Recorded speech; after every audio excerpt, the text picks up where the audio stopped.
ओम श्री परमात्मे नमः। श्री गणेशाय नमः। श्री गीता माधुर्य। जय श्री कृष्ण। पहला अध्याय। पांडवों ने 12 वर्ष का वनवास और 1 वर्ष का अज्ञातवास समाप्त होने पर जब पूर्व प्रतिज्ञा के अनुसार अपना आधा राज्य मांगा, तब दुर्योधन ने आधा राज्य तो क्या, तीखी सुई की नोक जितनी जमीन भी बिना युद्ध के देनी स्वीकार नहीं की। अतः पांडवों ने माता कुंती की आज्ञा अनुसार युद्ध करना स्वीकार कर लिया। इस प्रकार पांडवों और कौरवों के बीच युद्ध होना निश्चित हो गया तथा दोनों ओर से युद्ध की तैयारी होने लगी। महर्षि वेदव्यास जी का धृतराष्ट्र पर बहुत स्नेह था।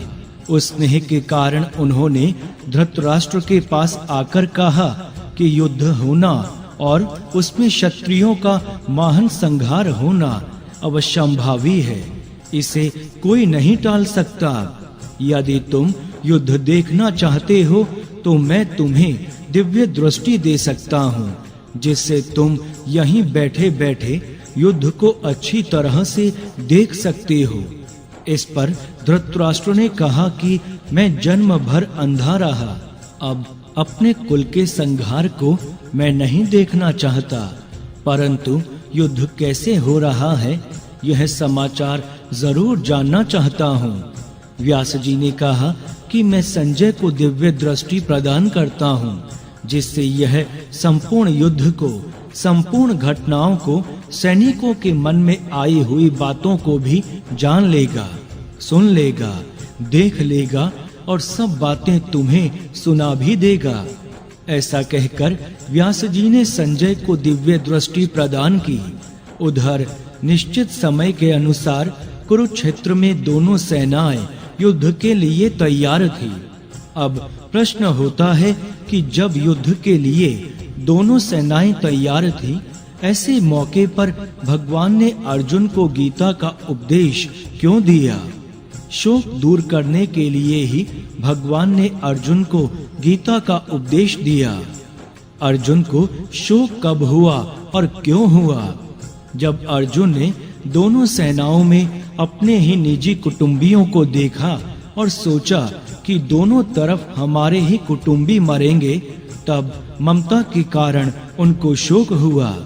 अर्जुन ने दोनों सेनाओं में अपने कुटुंबियों को क्यों देखा? भगवान श्री कृष्ण ने जब दोनों सेनाओं के बीच में रथ खड़ा करके अर्जुन से कहा कि तुम युद्ध की इच्छा से इकट्ठे हुए इन कुरुवंशियों को देखो, तब अर्जुन ने अपने कुटुंबियों को देखा। भगवान ने अर्जुन को दोनों सेनाओं में कुरुवंशियों को देखने के लिए क्यों कहा? अर्जुन ने पहले भगवान से कहा था कि हे अच्युत, दोनों सेनाओं के बीच में मेरा रथ खड़ा करो, जिससे मैं देख सकूं कि यहाँ मेरे साथ 2-2 हाथ करने वाले कौन हैं। अर्जुन ने ऐसा क्यों कहा? जब युद्ध की तैयारी के बाजे बजे, तब उत्साह से भरकर अर्जुन ने दोनों सेनाओं के बीच में रथ खड़ा करने के लिए भगवान से कहा। बाजे क्यों बजे? कौरव सेना के मुख्य सेनापति भीष्म जी ने जब सिंह की दहाड़ के समान गरज कर शंख बजाया, तब कौरव सेना के बाजे बजे और पांडव सेना के भी बाजे बजे। भीष्म जी ने शंख क्यों बजाया? दुर्योधन को हर्षित करने के लिए भीष्म जी ने शंख बजाया। दुर्योधन अप्रसन्न क्यों था? दुर्योधन ने गुरु द्रोणाचार्य के पास जाकर कहा कि आपके प्रतिपक्ष में पांडवों की सेना खड़ी है, इसको देखिए, अर्थात जिन पांडवों पर आप प्रेम स्नेह रखते हैं वे ही आपके विरोध में खड़े हैं। पांडव सेना की व्यूह रचना भी धृष्टद्युम्न के द्वारा की गई है, जो आपको मारने के लिए ही उत्पन्न हुआ है। इस प्रकार दुर्योधन की चालाकी से, राजनीति से भरी हुई तीखी बातों को सुनकर द्रोणाचार्य चुप रहे, कुछ बोले नहीं। इससे दुर्योधन अप्रसन्न हो गया। द्रोणाचार्य चुप क्यों रहे? दुर्योधन ने द्रोणाचार्य को उकसाने के लिए चालाकी से राजनीति की जो बातें कही, वे बातें द्रोणाचार्य को बुरी लगी। उन्होंने यह सोचा कि अगर मैं इन बातों का खंडन करूं तो युद्ध के मौके पर आपस में खटपट हो जाएगी, जो उचित नहीं है।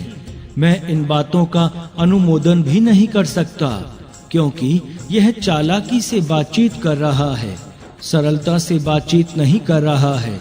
इसीलिए द्रोणाचार्य चुप रहे। दुर्योधन ने ऐसी बातें कब कहीं और क्यों कहीं? दुर्योधन ने व्यूहकार खड़ी हुई पांडव सेना को देखकर गुरु द्रोणाचार्य को उकसाने के लिए ऐसी बातें कहीं। इसका वर्णन संजय ने धृतराष्ट्र के प्रति किया है। संजय ने यह वर्णन धृतराष्ट्र के प्रति क्यों किया? जब धृतराष्ट्र ने युद्ध की कथा को आरंभ से विस्तार पूर्वक सुनना चाहा, तब संजय ने ये सब बातें धृतराष्ट्र से कही। धृतराष्ट्र ने संजय से क्यों सुनना चाहा? 10 दिन युद्ध होने के बाद संजय ने अचानक आकर धृतराष्ट्र से यह कहा कि गौरव पांडवों के पितामह शांतनु के पुत्र भीष्म मारे गए, रथ से गिरा दिए गए। जो संपूर्ण योद्धाओं में मुख्य और संपूर्ण धनुर्धारियों में श्रेष्ठ थे, ऐसे पितामह भीष्म आज शरशैया पर सो रहे हैं। इस समाचार को सुनकर धृतराष्ट्र को बड़ा दुख हुआ और वे विलाप करने लगे। फिर उन्होंने संजय से युद्ध का सारा वृतांत सुनाने के लिए कहा और पूछा, हे संजय, धर्मभूमि कुरुक्षेत्र में युद्ध की इच्छा से इकट्ठे हुए मेरे और पांडु के पुत्रों ने क्या किया? संजय बोले, उस समय व्यूह रचना से खड़ी हुई पांडवों की सेना को देखकर राजा दुर्योधन द्रोणाचार्य के पास गए और उनसे कहा कि हे आचार्य, आप अपने बुद्धिमान शिष्य द्रुपद पुत्र धृष्टद्युम्न के द्वारा व्यूह रचना से खड़ी हुई पांडवों की इस बड़ी भारी सेना को देखिए। पांडवों की सेना में मैं किन किन को देखूं दुर्योधन? पांडवों की इस सेना में बड़े बड़े शूरवीर हैं, जिनके बहुत बड़े बड़े धनुष हैं, तथा जो बल में भीम के समान और युद्ध कला में अर्जुन के समान हैं। इनमें युयुधान अर्थात सात्यकी, राजा विराट और महारथी द्रुपद भी हैं। धृष्टकेतु चेकितान और प्राकर्मी काशीराज भी हैं। पुरुजित और कुंती भोज ये दोनों भाई तथा मनुष्यों में श्रेष्ठ शैब्य भी हैं। पराक्रमी युधामन्यु और बलवान उत्तम मौजा भी हैं। सुभद्रा पुत्र अभिमन्यु और द्रौपदी के 5 पुत्र भी हैं। ये सब के सब महारथी हैं। पांडव सेना के शूरवीरों के नाम तो तुमने बता दिए, पर अपनी सेना के शूरवीर कौन कौन हैं दुर्योधन? द्रोणाचार्य ने दुर्योधन से पूछा। हे द्विजोतम, हमारी सेना में जो विशेष विशेष पुरुष हैं, उन पर भी ध्यान दीजिए। आप द्रोणाचार्य स्वयं, पितामह भीष्म, कर्ण, संग्राम विजय कृपाचार्य, अश्वत्थामा, विकर्ण और सोमदत्त का पुत्र भूरिश्रवा तथा इनके सिवाय और भी बहुत से शूरवीर हैं, जिन्होंने मेरे लिए अपने जीने की इच्छा का भी त्याग कर दिया है और जो अनेक प्रकार के अस्त्र शस्त्र चलाने में निपुण तथा युद्ध कला में अत्यंत चतुर है। दोनों सेनाओं के प्रधान योद्धाओं को दिखाने के बाद दुर्योधन ने क्या किया संजय? दुर्योधन ने अपने मन में विचार किया कि उभय पक्षपाती, दोनों का पक्ष लेने वाले भीष्म के द्वारा रक्षित हमारी सेना पांडव सेना पर विजय करने में असमर्थ है और निज पक्षपाती केवल अपना ही पक्ष लेने वाले भीम के द्वारा रक्षित पांडवों की सेना हमारी सेना पर विजय करने में समर्थ है। मन में ऐसा विचार करने के बाद दुर्योधन ने क्या किया? उसने सभी शूरवीरों से कहा कि आप सबके सब लोग अपने अपने मोर्चों पर दृढ़ता से स्थित रहते हुए ही पितामह भीष्म की चारों ओर से रक्षा करें। अपनी रक्षा की बात सुनकर भीष्म जी ने क्या किया? पितामह भीष्म ने दुर्योधन को प्रसन्न करते हुए सिंह के समान गरज कर बड़े जोर से शंख बजाया। भीष्म जी के द्वारा शंख बजाने के बाद क्या हुआ संजय? भीष्म जी ने तो दुर्योधन को प्रसन्न करने के लिए ही शंख बजाया था, पर कौरव सेना ने इसको युद्ध आरंभ की घोषणा ही समझी। अतः भीष्म जी के शंख बजाते ही कौरव सेना के शंख, भेरी, ढोल, मृदंग आदि बाजे एक साथ बज उठे। उनका शब्द बड़ा भयंकर हुआ। कौरव सेना के बाजे बजने के बाद क्या हुआ संजय? कौरव सेना के बाजे बजने के बाद पांडव सेना के बाजे बजने चाहिए थे, पर उस सेना को कोई आज्ञा नहीं मिली। तब सफेद घोड़ों से युक्त महान रथ पर बैठे हुए भगवान श्री कृष्ण ने पांचजन्य नामक और अर्जुन ने देवदत्त नामक दिव्य शंख को बड़े जोर से बजाया। उसके बाद भीम ने पांड्र नामक, युधिष्ठिर ने अनंत विजय नामक, नकुल ने सुघोष नामक और सहदेव ने मणिपुष्पक नामक अलग अलग शंख बजाए। फिर और किसने शंख बजाए संजय? हे राजन, फिर पांडव सेना के श्रेष्ठ धनुष वाले काशीराज, महारथी शिखंडी तथा धृष्टद्युम्न, राजा विराट, अजय, सात्यकी, राजा द्रुपद, द्रौपदी के पांचों पुत्र और महाबाहु सुभद्रा पुत्र अभिमन्यु, इन सभी महारथियों ने अपने अपने शंख बजाए। पांडव सेना की उस शंख ध्वनि का क्या परिणाम हुआ? पांडव सेना के शंखों की उस भयंकर ध्वनि ने आकाश और पृथ्वी को गुंजाते हुए अन्याय पूर्वक राज्य हड़पने वाले कौरवों के हृदय विदीर्ण कर दिए। शंख बजाने के बाद पांडवों ने क्या किया संजय? हे महीपते, शंखों के बजने के बाद युद्ध आरंभ होने के समय आपके संबंधियों अर्थात कौरवों को देखकर कपिध्वज अर्जुन ने अपना गांडीव धनुष उठा लिया और अंतर्यामी भगवान श्री कृष्ण से बोले कि हे अच्युत, आप मेरे रथ को दोनों सेनाओं के बीच में खड़ा कर दीजिए। श्री कृष्ण ने कहा, रथ को बीच में क्यों खड़ा करूं अर्जुन? मैं इस रणभूमि में खड़े हुए युद्ध की इच्छा वाले शूरवीरों को देख लूं कि मुझे किन किन के साथ युद्ध करना है। यहाँ युद्ध में जो ये राजा लोग दुर्योधन का प्रिय करने की इच्छा से इकट्ठे हुए हैं, उनको भी मैं देख लूं, अर्जुन ने कहा। अर्जुन के ऐसा कहने पर भगवान ने क्या किया संजय? संजय बोले, हे राजन, निद्रा विजयी अर्जुन के ऐसा कहने पर अंतर्यामी भगवान श्री कृष्ण ने दोनों सेनाओं के मध्य भाग में पितामह भीष्म और आचार्य द्रोण के सामने तथा संपूर्ण राजाओं के सामने रथ को खड़ा करके कहा कि हे पार्थ, इन इकट्ठे हुए कुरुवंशियों को देखो। भगवान के ऐसा कहने पर क्या हुआ संजय? तब वहां दोनों सेनाओं में स्थित पिता, पितामह, आचार्य, मामा, भाई, पुत्र, पौत्र तथा मित्र, ससुर और सुहद तथा इनके सिवाय अन्य कई संबंधियों को देखकर अर्जुन अत्यंत कायरता से युक्त होकर विषाद करते हुए बोले। अर्जुन क्या बोले संजय? अर्जुन बोले, हे श्री कृष्ण, अपने खास कुटुंबियों को युद्ध के लिए सामने खड़े हुए देखकर मेरे सब अंग शिथिल हो रहे हैं, मुख सूख रहा है, शरीर में कंपकपी आ रही है, रोंगटे खड़े हो रहे हैं, हाथ से गांडीव धनुष गिर रहा है और त्वचा भी जल रही है। मेरा मन भ्रमित हो रहा है और मैं खड़े रहने में भी असमर्थ हो रहा हूँ केशव। इसके सिवाय और क्या देख रहे हो अर्जुन?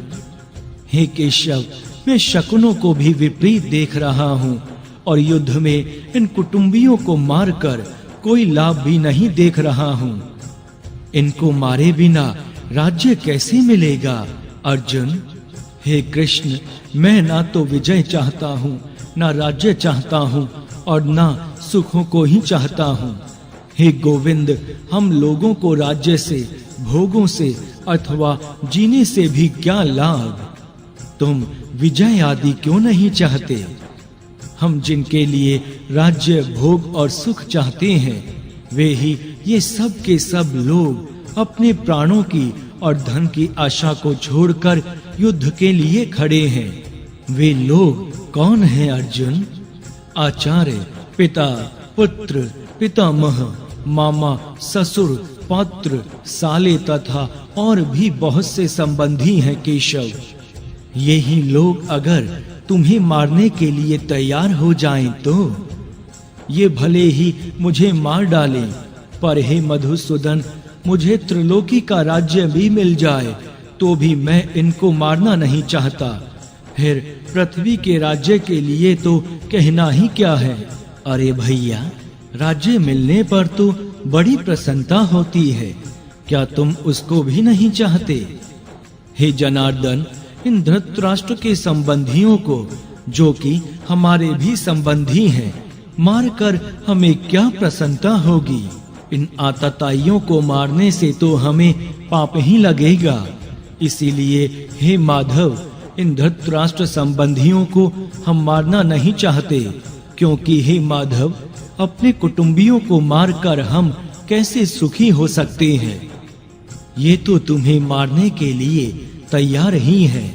तुम ही पीछे क्यों हट रहे हो अर्जुन? महाराज, इनका तो लोभ के कारण विवेक विचार लुप्त हो गया है। इसीलिए ये दुर्योधन आदि कुल के नाश से होने वाले दोष को और मित्र दोह से होने वाले पाप को नहीं देख रहे हैं। तो भी हे जनार्दन, कुल के नाश से होने वाले दोष को जानने वाले हम लोगों को तो इस पाप से बचाना ही चाहिए। अगर कुल का नाश हो भी जाए तो क्या होगा अर्जुन? कुल का नाश होने पर सदा से चले आए कुल धर्म, कुल परंपरा नष्ट हो जाते हैं केशव। कुल धर्म के नष्ट होने पर क्या होता है? कुल धर्म के नष्ट होने पर संपूर्ण कुल में अधर्म फैल जाता है। अधर्म के फैल जाने से क्या होता है? अधर्म के फैल जाने से कुल की स्त्रियां दूषित हो जाती हैं। स्त्रियों के दूषित होने से क्या होता है? स्त्रियों के दूषित होने से वर्ण संकर पैदा होते हैं। वर्ण संकर पैदा होने से क्या होता है? वह वर्ण संकर कुल घातियों, कुल का नाश करने वालों को और संपूर्ण कुल को नरकों में ले जाने वाला होता है। तथा पिंड और पानी, श्राद्ध तर्पण न मिलने से उनके पितृ भी अपने स्थान से गिर जाते हैं।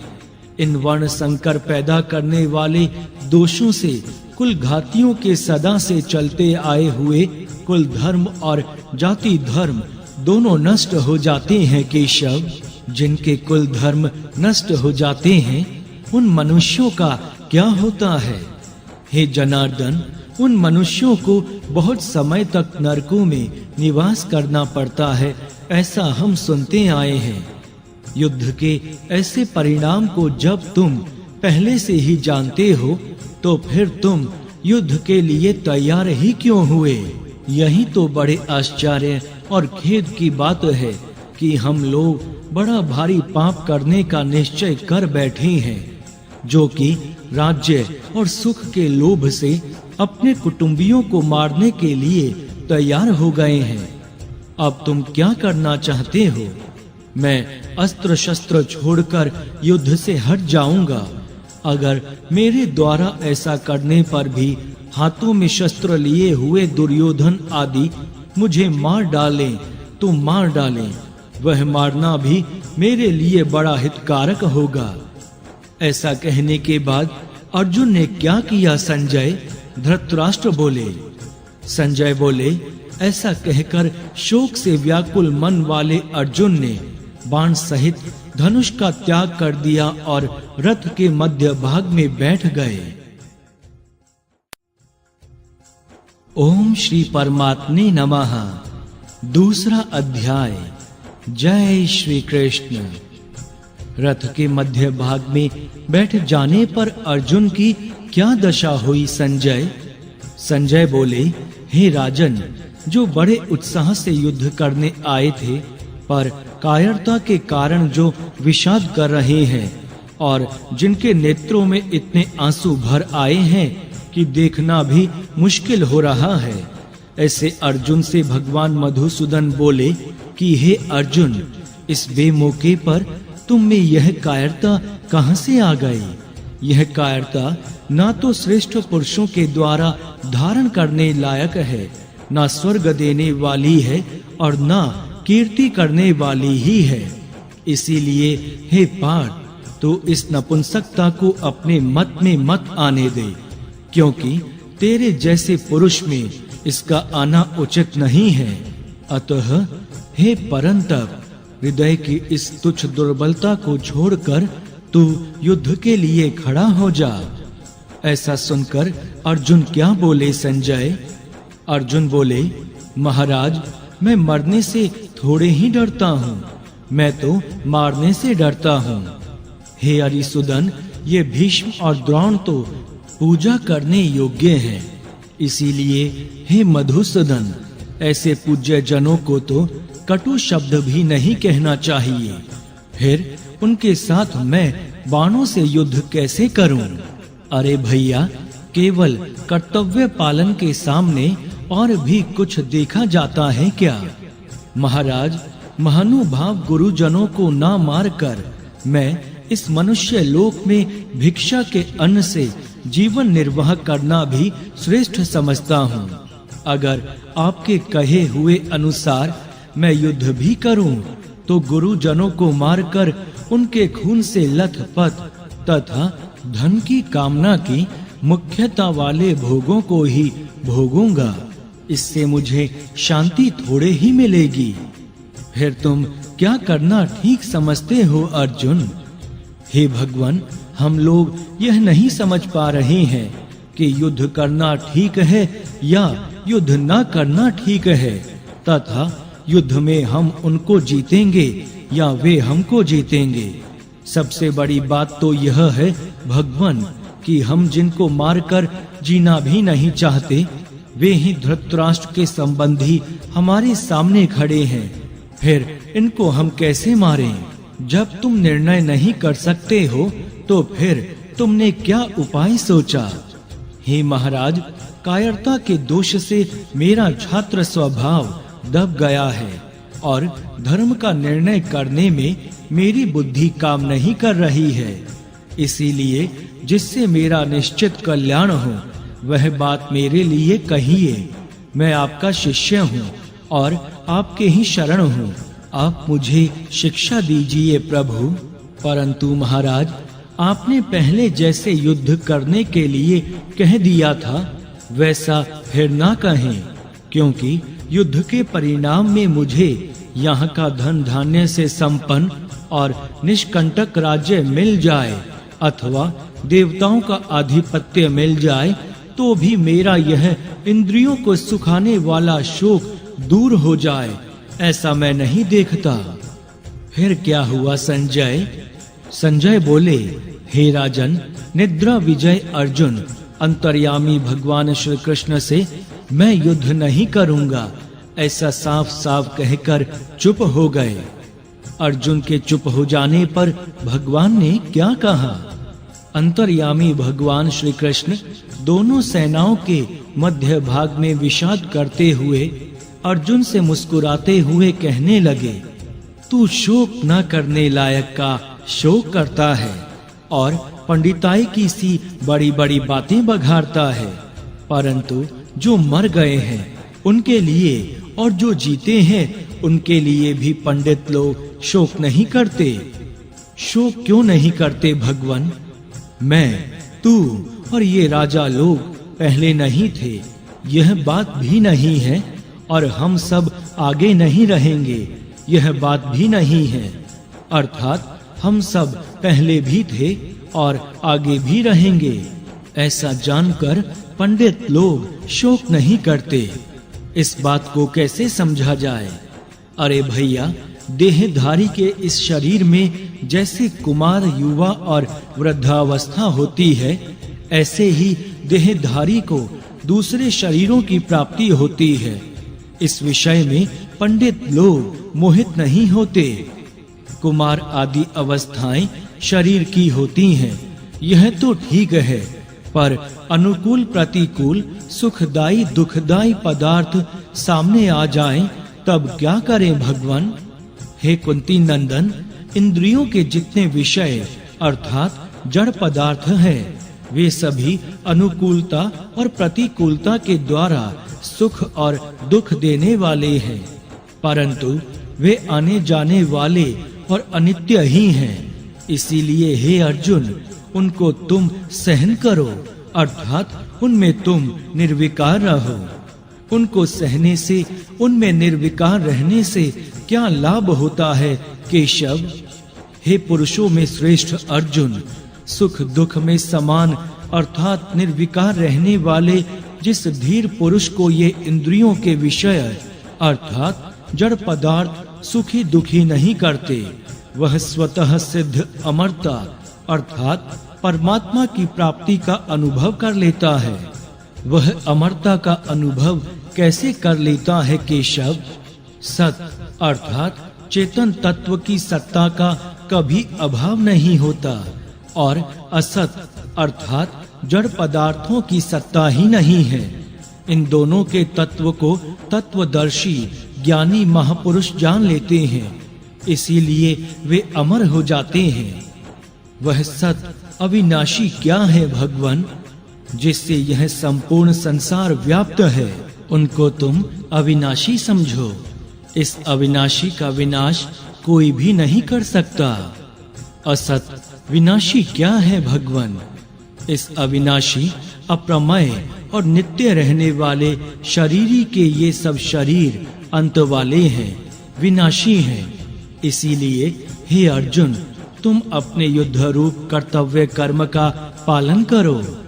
युद्ध में तो मरना मारना ही होता है, इसीलिए अगर शरीरी को मरने मारने वाला माने तो जो इस अविनाशी शरीर को शरीरों की तरह मरने वाला मानता है और जो इसको मारने वाला मानता है, वे दोनों ही ठीक नहीं जानते, क्योंकि यह ना किसी को मारता है और ना स्वयं मारा जाता है। यह शरीरी मरने वाला क्यों नहीं है भगवान? यह शरीरी ना तो कभी पैदा होता है और ना कभी मरता ही है। यह पैदा होकर फिर होने वाला नहीं है। यह जन्म रहित नित्य निरंतर रहने वाला शाश्वत और अनादि है। शरीर के मारे जाने पर भी यह नहीं मारा जाता। ऐसा जानने से क्या होगा? हे पार्थ, जो मनुष्य इस शरीर को अविनाशी, नित्य, जन्म रहित और अव्ययी जानता है, वह कैसे किसी को मार सकता है और कैसे किसी को मरवा सकता है? तो फिर मरता कौन है भगवान? अरे भैया, शरीर मरता है। मनुष्य जैसे पुराने कपड़ों को छोड़कर नए कपड़ों को धारण करता है, ऐसे ही यह शरीरी पुराने शरीरों को छोड़कर दूसरे नए शरीरों में चला जाता है। नए नए शरीरों को धारण करने से इसमें कोई ना कोई विकार तो आता ही होगा प्रभु।